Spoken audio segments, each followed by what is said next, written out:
Hello, everybody. This is DJ hopping on here. I'm going to be hosting the webinar today. Ben is out of the office, so a little bit different from the usual. We'll give a minute or so. I can see a bunch of people hopping in. Yeah,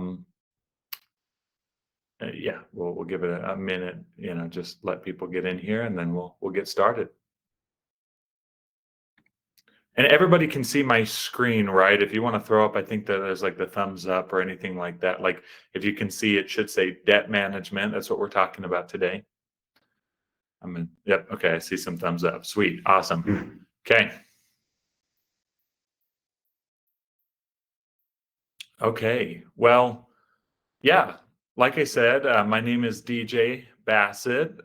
Most of you have probably seen or heard me or gotten an email from me in some form or another over the years, but I work with Ben. I've been with him been here at Navigate Financial for about a little over 6 years now, and love it. And anyways, happy to be taking over on this month's webinar and talking through the topic of debt management.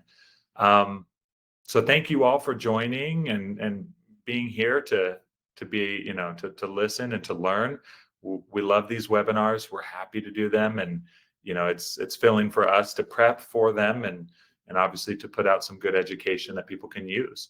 As a reminder, anybody that's on here, and then obviously this will be for later on, but all of our webinars, our past ones, are all posted on our website. You can go to navigatefinancial.com/media or the media tab on our homepage, and all of them are there for the past year. I think we've been doing it about 1.5 years now, so I think there's a good 15, 16 of them on there. So yeah, for anybody that wants to go back and take a look at some of our others each month after this is done, it takes us about a day or two, and we'll get that uploaded and available to you. So if you want to review things that you've learned, or share them with other people, or just go back and if you missed one, we do these each month on the second Thursday. We love doing them, and so yeah, we want to make it accessible for everybody to be able to view. So, anyways, but today for this month, our focus is on debt management. So when we started out this year, we went through the different topics that we were going to go through. We have 11 different topics for this year. This month's was lending and debt management. We made a decision to kind of focus on the debt management side of things. We've done ones in the past about lending, and we'll do it again in the future. But really to focus on debt management for those who are in debt and want to figure out okay, how to tackle that. What are some good strategies? I'm sure a lot of you have heard things from online, and that are great things. And so we're just going to kind of talk through that and walk through it. So our goal today is to make debt feel less overwhelming. That would be the goal for anybody watching, and to give you a clear framework of managing it and how you can do that. Because that's the goal, right? That there's an issue if it's overwhelming and you can't, if it's either too much or it's a lot of unknowns. And so hopefully each of you and everybody listening will walk away today with some action steps, how to know how to prioritize the debt you have, because not all debt is the same. And so we will like I said, we'll focus on prioritizing debt. We want to talk about the idea of building wealth. And anyways, each of you hopefully will have a plan or an action steps that will help it feel doable. So with that being said, let's hop right in. And I will throw out there, we do have our Q&A. So if questions pop up as we're going through, feel free to give put those in the Q&A. I'll jump back and toggle back and forth a couple of times, so I may not see it right when you send it, but we'll stop at a couple points and make sure that any questions, if they come up, are being answered there. So okay. So why debt feels overwhelming, right? So many people on this call, it's not an uncommon thing that debt can feel overwhelming, whether it's you have multiple sources of debt. You got credit cards over here, student loans, a car loan, mortgages, personal loans, HELOCs, things can pile up, throughout life, and inevitably as you get older, your finances just become more complicated, right? They're different things. And so it can feel overwhelming to have multiple sources. The second thing is that you'll get conflicting financial advice, right? If you're online on social media, you may hear, debt is the worst, right? There are many sources out there that would say, debt in any form is terrible. Cut up the credit card. Don't have any debt whatsoever. Just cash only. Very, which there's some points to that. And obviously there are certain types of debt that we should avoid, some high interest, things like that. But then you'll see other things where it's like, okay, using your debt to, to pay off things faster, and or credit card points, and go on all the trips. And there are some pitfalls there. And although it can be done well, and if you pay the balances, it can be a really incredible thing. And but it also opens up the opportunity to not pay the balance one month, and have that roll over. So there are just different strategies in every single person through different forms, or family members, or whatever that might be, can get somewhat conflicting financial advice on how to approach debt, how to interact with debt. And so, it can be overwhelming hearing different things. I mean, everybody has a different point of view and a different experience going into debt. And then obviously the emotional toll, stress, guilt, confusion. You feel bad if you get into a rough spot. It's stressful, with multiple payments or things like that. And then confusion too, of just, not knowing exactly what to do. So with this, we're going to go through the types of debt. So there's strategic debt and erosive debt. Simply put, good debt, bad debt, right? But we'll use the word strategic and erosive. So when we think about debt, most people only focus on cash flow.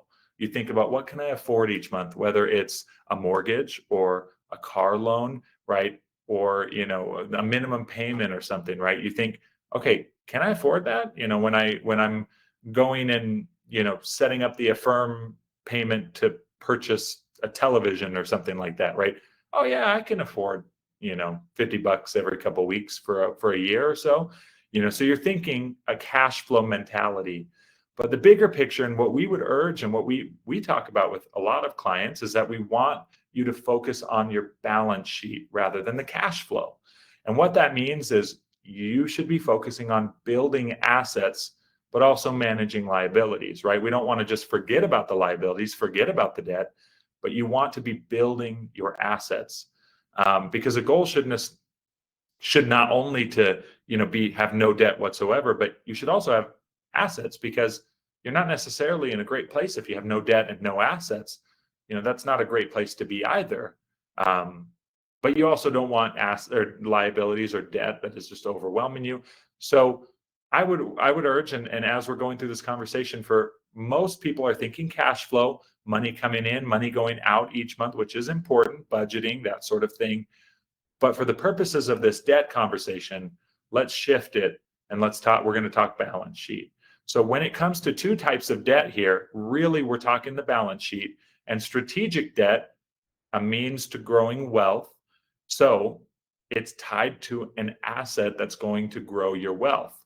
So for example, a mortgage is the most common for most people that that's a strategic debt, because that asset is going to grow over time. You're paying it down as it's growing. And it can open up a lot of flexibility in the future of an asset that you can lean on. It leads to financial strength. I mean, a home is home ownership is arguably one of the greatest wealth building tools that most everyone has access to.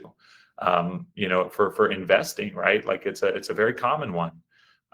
Education is another example. Although there may not be a dollar asset, taking a loan out to get education, higher earning potential is important. You may be in a job right now, that isn't earning what you want it to be, and you need to go pursue education, and that costs money, and you may not have the money, right?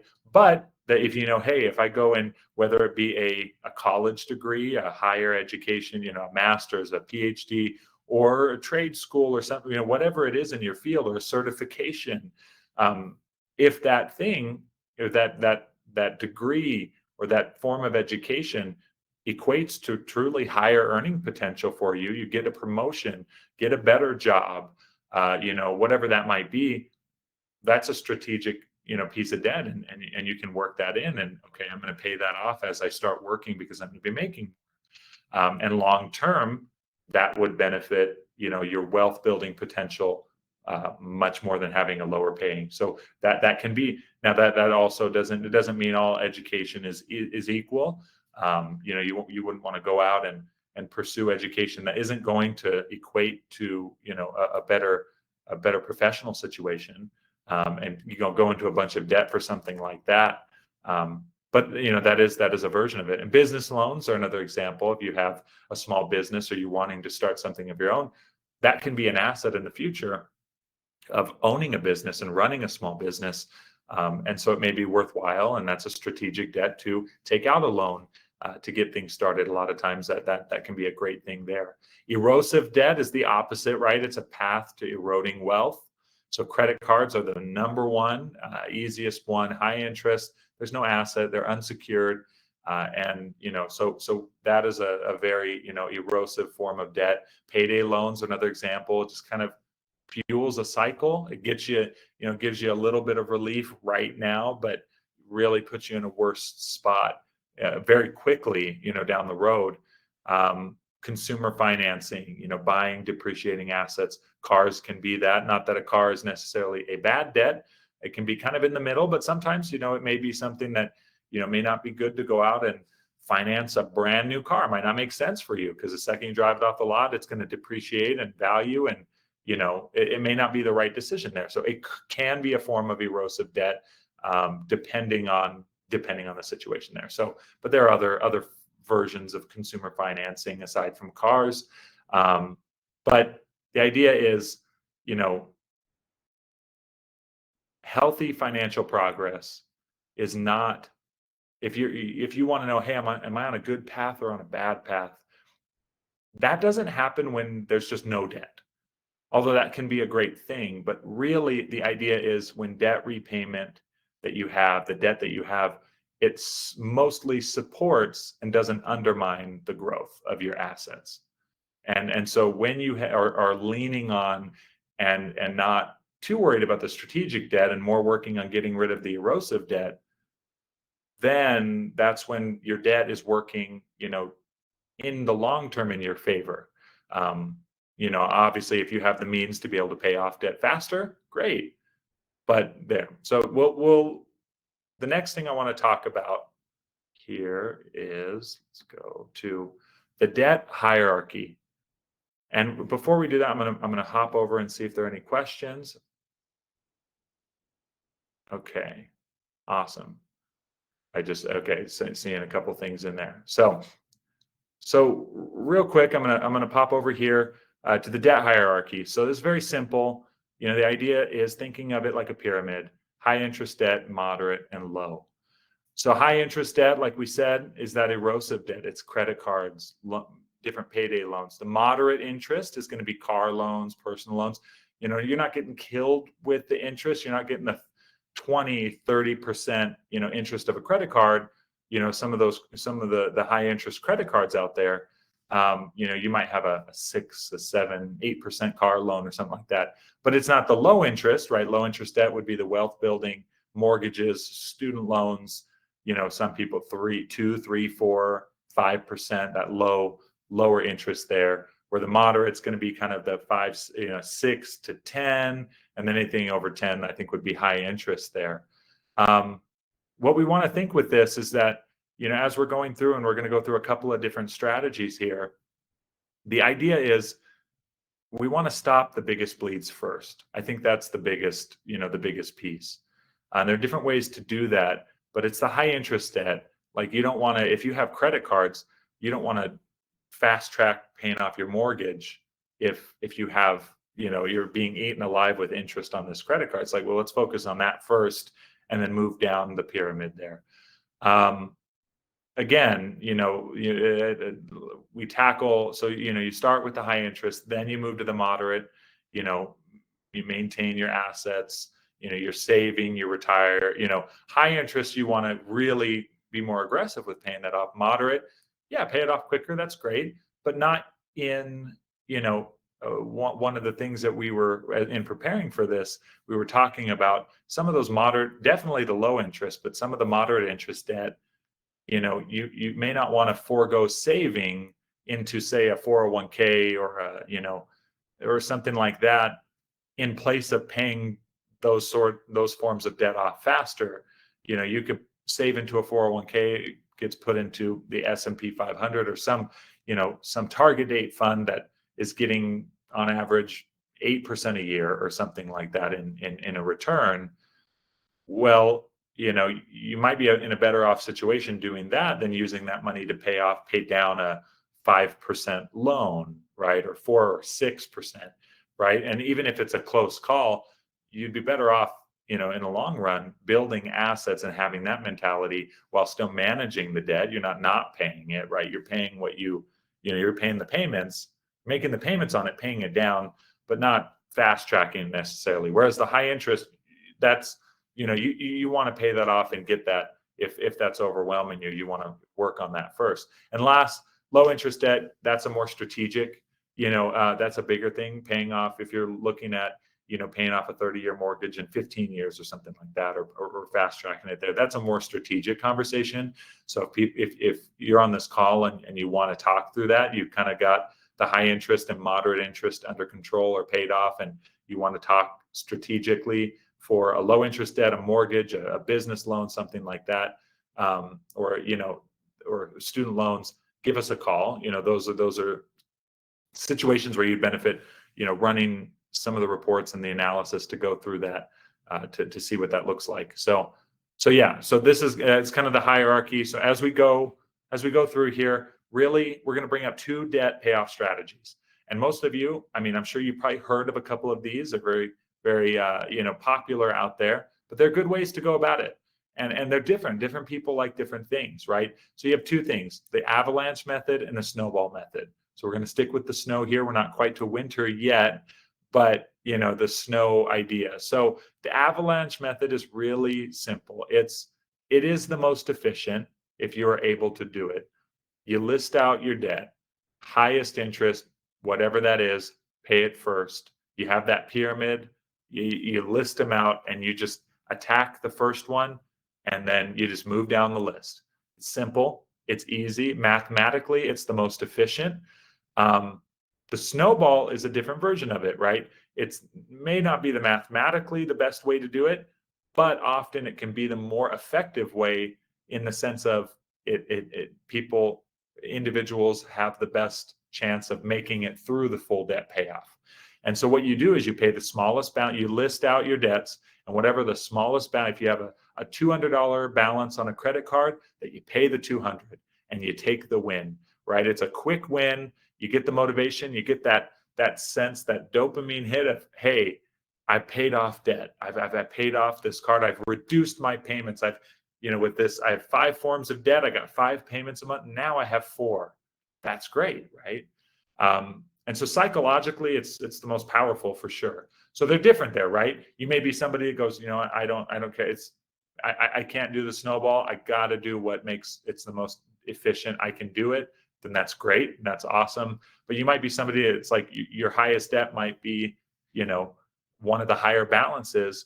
And it feels like you're never going to get out of it, and you can't get through it. In that case, the snowball, can work a little better and help you get through it. So those are 2 easy methods. And as you're, hearing these, you might go, okay, you're going to lean one way or the other. I do know it's 10:20, so we're going to wrap. We got a couple more things here, and we're moving through. I'm going to pause real quick and see if there's any questions on here. I don't see any. Awesome. So, okay, we'll keep moving. So, regardless of the the debt payoff strategies that you choose, right? Whether you choose Avalanche or Snowball, whichever one works for you. This is a slightly switched. I mean, there's a 50, 30, 20 budgeting when paying off debt out there. And we kind of tweak this a little bit because we feel like this is definitely, more asset building focused. So when you are budgeting, if you are in debt or well, most people are, they have some form of debt and you're like, I want to work on paying this off. This should be the framework that you have in your mind about how to pay off your debt and what you can afford. Now, I do want to make a quick note that not everybody can fit into this really easily. And I will throw out there and I'll remind everybody at the end, but if we're going through this and you say, hey, 50% to needs and, half of my income, my needs and the bills or whatever the things you have to pay or that you need for food and for your, home or whatever that might be is greater than 50% of your income, give us a call. And that's a point I think where, we'd want you to reach out and we can have a conversation. Is it a conversation of how can we make more income? Is it more of a budget conversation, lifestyle type thing? Or is it just truly like, okay, maybe we need to pursue different education, pursue a different career or other forms of income or something like that. So if we're talking through this and you're like, that's the situation that you're in, call us, send us an email, book some time with us. We love talking through that. We love having that conversation. I know Ben does, I do as well.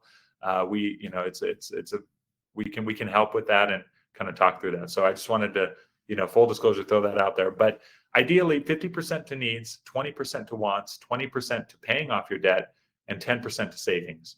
And so, obviously, again, needs that's self-explanatory. That's food, that's shelter, that's all the things that you need for what you have there, right? The different bills that everybody has coming in. And then 20% to wants. Now, this can be different than some of the other debt, more aggressive debt payoff strategies or advice that you may hear from other, institutions.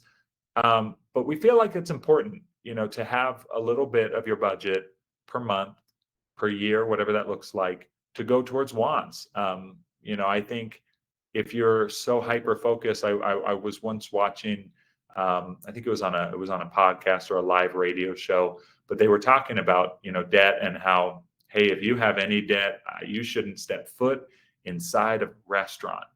You should never be, basically spend nothing and every bit of money goes to debt payoff, which, yes, I mean, that's a great strategy, but it also leads to high probability of burnout is what it is. When, life is meant to be enjoyed. And so managing debt and paying off debt is very important, but also working in a date night, going out to the movies and enjoying life while you're young. I know Ben has talked about this in the past, but on a different, webinar, I think it was the budgeting one, but the idea of, things like going on that trip with the kids, that work that into the budget. The Disneyland trip with your young kids. He had mentioned, how, there was a point where he was nervous to do that, but it was like, no, this is the time. There are certain things that are time sensitive that you do want to build into those. Those you don't want to have time pass you by and not be able to do that, but to be smart with it and still have your debt pay off, your work, it's managed, right? So again, a 20% committed to accelerating your debt payoff. I mean, that's how you're going to really start to tackle some of that debt, and then 10% to savings. And that can come in the form of a 401k, savings into the bank, a little bit of both, of maybe building up if you don't have an emergency savings, that you go, okay, before we really tackle this debt payoff, let's build up that emergency savings even to $1,000, right? Because if you don't have an emergency savings and you're accelerating your debt payoff, but then something happens, you need new tires, you bust open your chin and need to go get stitches and you get a bill, like or you know, crack a tooth and you have to go get it replaced, whatever it comes up, right? Things happen for everybody. And if you don't have that savings to back you up, then you're going to lean on some form of debt to pay for it, right? Those things happen and you do have to pay for them.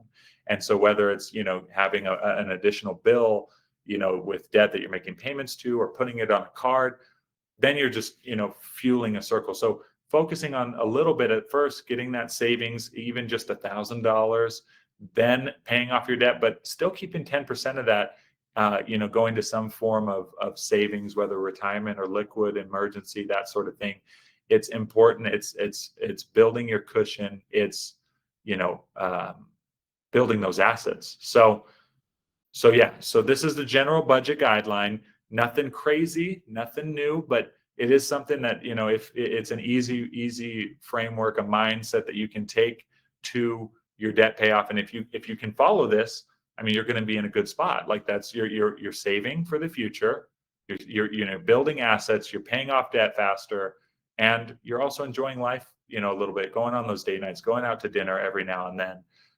You know, going to the movies, going to the amusement park, you know, whatever that, as long as it fits into that 20% there, right? So we have a couple of minutes left. So the thing I wanted to leave everybody with is your action plan for everybody on this call, regardless of how much debt or whatever you might have. This is a 5-step plan that you have here that you can, you know, go through 1 through 5 and do this, and then give us a call. Or if you need help with this, give us a call. We can help walk you through it too. Number 1, list out all your debts. Grab a piece of paper, open up an Excel spreadsheet, whatever's easiest for you. If you're working on a computer, go the spreadsheet, or if you want to do it at home, whatever that looks like. List all your debts, the amounts, and their interest rates. And if you don't know their interest rates, go look it up, pull up a statement, call the institution, say, what's my interest rate here if you can't find it. Usually they're pretty easy to find the posted interest rates, but you list those out, right? And then you look at the debt hierarchy, right? Go with a high interest, you can sort them, but you know, and so maybe this is where an Excel spreadsheet might be a little easier than a piece of paper, but you look at the debt hierarchy and you choose which way to sort it, right? So number 3 is you pick the avalanche or the snowball strategy. So you look at the, you know, you got high, moderate, and low, and you see which category each is in. And then you go, okay, are we going to go balance? Are you going to go the snowball strategy? Lowest balance, let's just go aggressive and pay that until it's down to 0 while making the minimum payments on everything else. Or you're going to go avalanche, make minimum payments on everything, and then whatever the highest interest, you just attack that till it's down to 0, whichever one works best for you. And number 4, keep in mind that your goal is to be using the 50-20-20-10 method when you're budgeting. So you look at your income, you know, you look at your net income after taxes are taken out, and you go, okay, 50%, whatever 50% of that should cover your needs.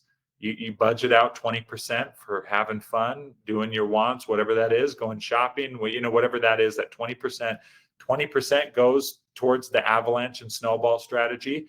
And then make sure you're getting up near 10% on saving. And it could be 5 and 5. Could be 5 into the bank, 5% into the bank, into a savings account, 5% into the 401k, right? Doesn't have to be all in one.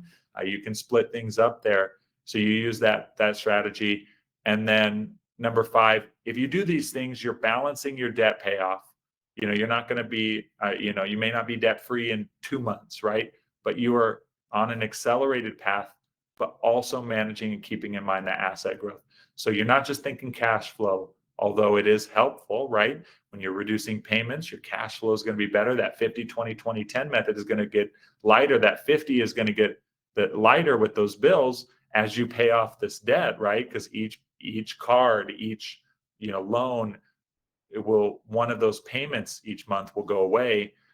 So you're balancing that, but you are having a mindset of a balance sheet, right? You're thinking assets versus managing your liabilities. You're growing, you're saving. Even if you don't have a mortgage or a debt that has an asset back to it, you are putting 10% to saving. So you are building assets even while paying down debt at an accelerated rate. So anyways, you don't have to do this alone. We've covered a lot. We got prioritizing debt, the difference between good and bad debt, or strategic and erosive debt, how to use the framework, the debt, the 50-20-20-10, balancing your needs, wants, your debt payments, and your savings. But yeah, the most important part, like I said, you don't have to figure this out all by yourself. We're here. We're happy to help. Give us a phone call. There's an email. Mine's also dj.bassett@navigatefinancial.com. So, same format there. Reach out to us, schedule a time. We're happy to create a personalized plan, to sit down and do the 1 through 5 with you. Sometimes it's just taking the next step, even if it's a small one, can really help you feel like you are making progress towards a better financial future. So any progress is better than no progress. And so when you feel discouraged, it can be helpful to have somebody help make a plan. And we are happy to be that resource. We would love to, and to help people feel more confident moving forward in paying off some of that. Even just laying it out and having a strategy can help you to have some more confidence that you have a plan, that you're moving in the right direction at whatever speed that may be. And so anyway, so give us a call. Reach out. We're happy to help. And we'd love to. And there's our disclosures there. I don't see any questions on here. I know it's pretty simple. And it's now 10:32. We're 2 minutes over here. So again, I'd like to thank everybody for hopping on and listening to this. It'll be available on our website in a day or two, hopefully as soon as early as tomorrow. So you can go and review it. You can take a look at it, and or look at any past ones. So, and for those who are plan sponsors of their, you feel free to forward any of the the presentations, the recordings afterwards to employees, or point them in the direction if they weren't able to make it onto the call here. So anyways, thank you. Enjoy the rest of your day, and have a great end of the week and into the weekend here. So thank you.